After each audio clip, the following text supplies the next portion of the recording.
Golden kingdom का राजा, जिसकी 2 बेटियां होती है। राजा अपनी बड़ी बेटी चांदनी की शादी अपने राज्य के सबसे अमीर लड़के से करवा देता है और उसकी ख्वाहिश होती है कि उसकी दूसरी बेटी की शादी भी एक बहादुर और अमीर घराने में हो। एक दिन चंदा अपनी बालकनी में खड़े होकर नीचे झील को देख रही होती है। हल्की सी चांद की रोशनी में झील एक हसीन सा मंजर पेश कर रहा होता है। अगले ही पल चंदा झील की तरफ जाने का फैसला करती है। चंदा झील के किनारे बैठकर अपने ख्यालों में गुम हुई होती है कि तभी अचानक से उसके सामने एक जिन आता है जो देखते ही देखते एक खूबसूरत लड़के में बदल जाता है। जिन चंदा को अपना नाम सिकंदर बताता है और चंदा से कहता है कि मैं तुम्हें बहुत ज्यादा पसंद करता हूँ और तुमसे शादी करने का ख्वाहिशमंद हूँ। जिस पर चंदा चौंक कर कहती है कि ये भला कैसे हो सकता है, मैं एक आदमजाद शहजादी और तुम एक जिन हो, हमारी शादी भला कैसे हो सकती है। इतना ही कहकर चंदा वहां से जाने लगती है। तभी सिकंदर उसे कहता है कि मैं तुम्हारा यहाँ पर इंतजार करूंगा, तुम कल जरूर आना। अगले ही दिन सिकंदर झील के किनारे चंदा का इंतजार करता है, पर चंदा नहीं आती। सिकंदर महल जाने का फैसला करता है चंदा से मिलने। जैसे ही चंदा सिकंदर के आने की आहट सुनती है, चंदा फौरन अपने बिस्तर से उठ जाती है। जिस पर सिकंदर चंदा से कहता है कि मैं तुम्हारा इंतजार कर रहा था झील पर तुम नहीं आई, इसीलिए मुझे यहाँ आना पड़ा।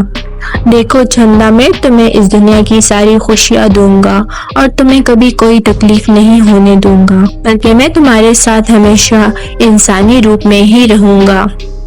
चंदा मान जाती है और सिकंदर से शादी करने के लिए हामी भरती है और साथ ही साथ सिकंदर से कहती है कि कल बादशाह मेरी शादी के लिए शहर के सारे नौजवानों को इकट्ठा करेगा, उनमें तुम भी शामिल हो जाना।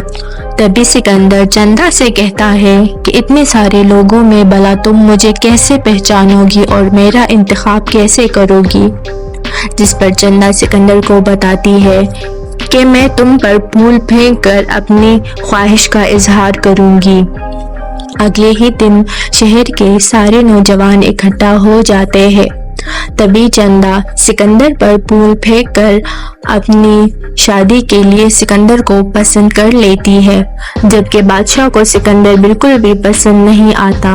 अगले ही दिन बादशाह चंदा को समझाता है कि देखो, ये लड़का जिससे आप शादी करने के लिए बेताब हो, ये आपके बिल्कुल भी लायक नहीं है। ये भला कैसे मुमकिन है? सिकंदर एक गरीब लड़का है और तुम एक शहजादी, भला तुम उसके साथ गुजारा कैसे करोगी। जिस पर चंदा सिकंदर से शादी करने के लिए जिद करती है। अगले ही दिन चंदा और सिकंदर की शादी हो जाती है, जिस पर राजा बिल्कुल भी खुश नहीं होता।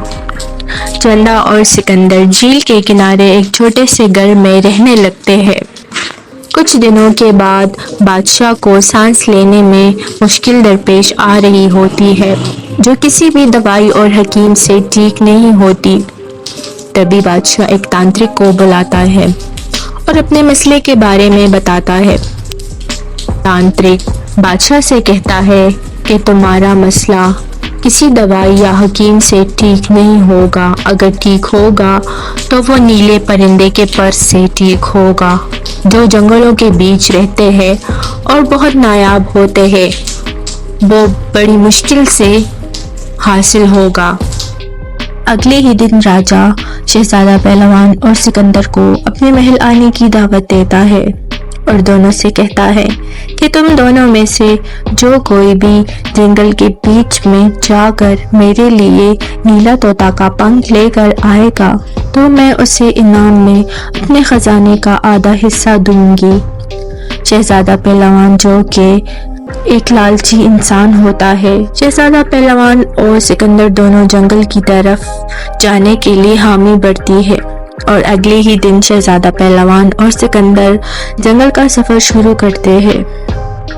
शहजादा पहलवान जो थक हार कर ना उम्मीद होकर जंगल के बीच में बैठ जाते हैं, जबकि सिकंदर जंगल के बीच में जाकर अपने जादू से सभी परिंदों को हुक्म देता है कि मैं तुम्हें हुक्म देता हूँ, सभी परिंदे मेरे पास आ जाओ। तभी वो जादू से सभी परिंदों को अपने पास बुलाता है और उन्हें अपने मसले के बारे में बताता है और उनसे कहता है कि मुझे तुमसे एक नीला पंख चाहिए। तभी सारी चिड़िया मिलकर सिकंदर को एक नीला पंख देती है। नीला पंख लेकर सिकंदर महल की तरफ बढ़ने लगता है।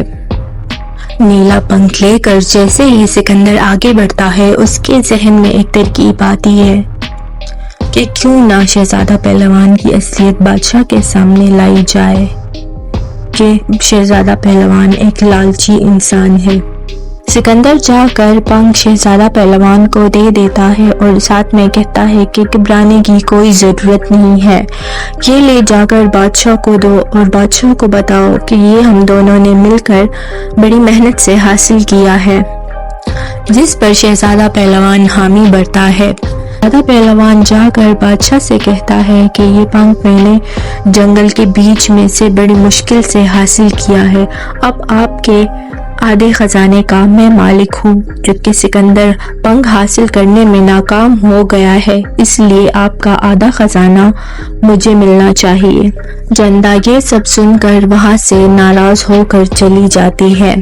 तभी तांत्रिक बादशाह को बताता है कि असल में ये पंख सिकंदर ने हासिल किया है जंगल के बीच में से, जबकि शहजादा पहलवान सरासर झूठ बोल रहा है।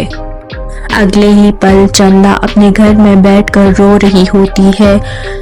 जब भी सिकंदर उसके पास आता है तो चंदा सिकंदर से कहती है कि बादशाह ने सही कहा था कि तुम एक नाकारा इंसान हो। मैंने तुमसे शादी करके बहुत बड़ी गलती कर दी है। काश मैं राजा की बात मान लेती और तुमसे शादी ना करती, क्योंकि तुम एक पंख लाने में नाकामयाब हो गए। तुमसे कोई भी काम अच्छे से नहीं होता।